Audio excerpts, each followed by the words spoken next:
Neprijateljski metak nije ga stigao u ratu, ali kiša metaka 24. septembra 2002. godine ugasila je život tada 36-godišnjeg Željka Markovića, načelnika Centra javne bezbjednosti Istočno Sarajevo. Ko je i zašto, mučki i zasjede na kućnom pragu ubio Markovića nikada nije otkriveno. Već 12 godina njegova porodica traži odgovore, ali dobijaju prazna obećanja.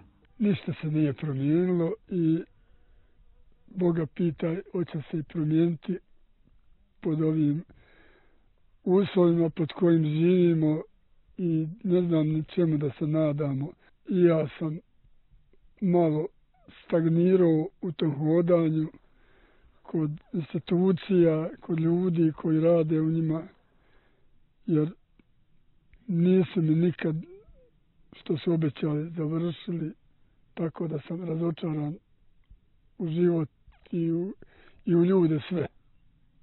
Mislim, na ove ljude koji su sada na vlasti, koji su bili. Pucanju Željka Markovića prije 12 godina ranio je srce majke Milene. Rana nikada neće zarasti, ali kada bi znala ko je i zašto ubio njenog sina, možda bi bilo bar malo lakše. Ja, Slađa, 12 godina ovo priča.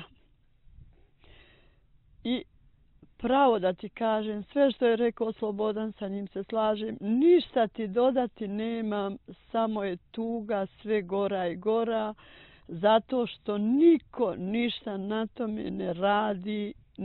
Čini mi se da niko ništa na tome ne radi. Svi su nas zaboravili po tom pitanju.